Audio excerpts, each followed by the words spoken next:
Now we get to go dig a hole with the backhoe. Hopefully it'll take us time when I go to edit, because the last couple times of doing this, the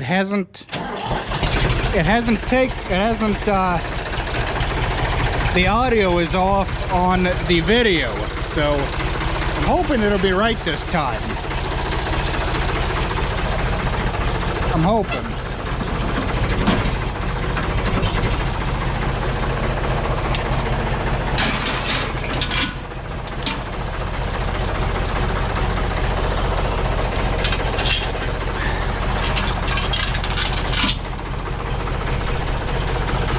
Okay. Ouch. Hopefully I can set you guys up on the stabilizer again.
So while I was moving these last 3 bales out of the bottom barn,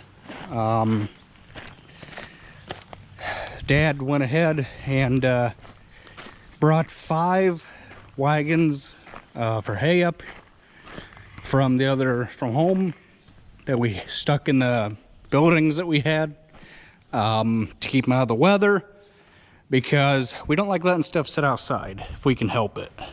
You let stuff sit outside, it rots, it rusts, stuff seizes up, stuff don't work.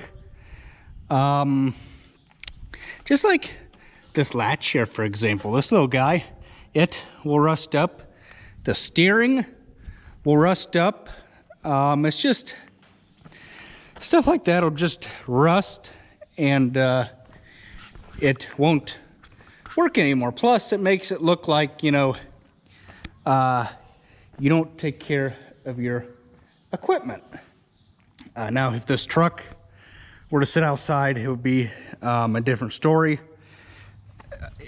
Well, let's just say it too would rust and rot. It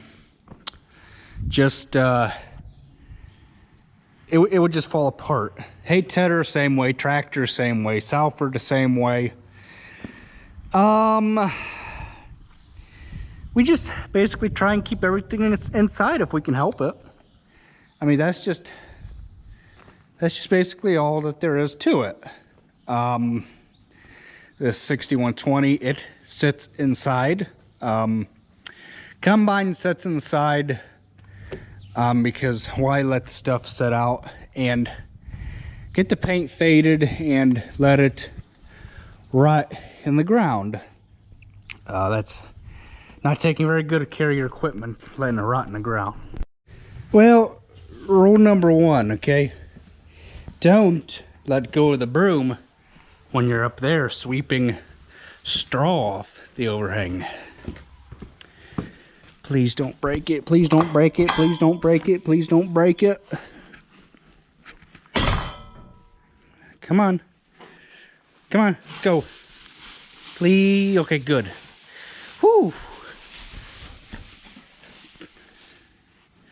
Oh, now it's got cow slobber on it. Because they had to go and be curious and figure out what the heck it was. Yuck. This thing should be ready to go. Yep. It looks like... No, that spot there ain't wide enough for a ball of twine. All knotted, the baler's all cleaned out, so it's ready to go. Still got half a tank of acid we never used. Actually, yeah, I think we only filled it up once last year. That stuff, it don't freeze, so it's all right in the tank. Does it need grease? Does it need grease? There are like so many grease fittings on this thing. No, it looks like it has been greased. So that is good. There's a lot of grease fittings on this baler. Any baler. Not just particular about New Holland, any baler. This does have the power swing, because when before, when it was just the rope right there to swing it, you would have to jerk the thing 1,000 times and back up to relatch it, and you'd always have to worry about kinking a tongue on a wagon, and wasn't real fond about doing that. And that's what Dad always wanted with hydraulic swing. Not so much care about the hydraulic pickup as some balers have, but the hydraulic swing is a must. All you got to do is pull the rope, activate your hydraulic, and it swings the tongue. You can do it while you're stationary. That's what we do a lot of times. We'll pull that little guy and then swing the tongue all the way over there to the farthest hole. That's all that we do. Let your pickup down, and away you go. I wonder if a tablet's in here, or else I should put it in. I've seen the charging cord.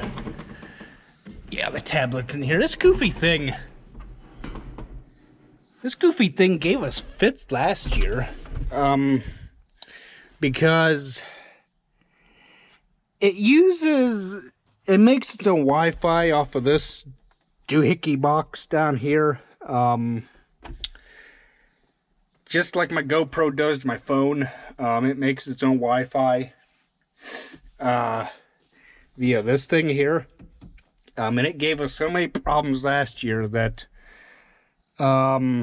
before the old screen that they had, there was nothing wrong with it. It was just a cable that ran back to Baler, and it had a cable and it come up here and it ran back to Baler. And why New Holland didn't stick with that instead of going with this bullcrap Wi-Fi stuff? It don't make any sense to me. I liked the old way, not this newfangled technological crap. And basically all that little box, or not the one up there, the one down there with the white cord is, all that is supposed to do is tell the baler, or it's got a sensor in it that it senses the moisture content of the hay. Like, I think, for example, I think the acid comes, if you run it or automatic, I think the acid comes on around 16 or 17%, if I'm thinking correctly. And then when it, senses that the hay is below that, or no, yeah, below that, meaning like 15 or below, it'll shut the acid off and you can just keep on baling like normal. But anything above, 30% moisture, you might as well just quit, because it is just too wet to bale, which I hope and pray we do not have that problem this year. But that is all that little computer, little tablet thing does, is tell the baler when it needs to turn the acid on. It's got a bunch of apps and everything, a bunch of whoop-de-doos, and do we need all that fancy stuff? No, we just need it to do its job, and do its job the first time, which is connect to that little box right there without giving us any problems. Yeah. Hope we don't have no problems this year. Let's keep our fingers crossed.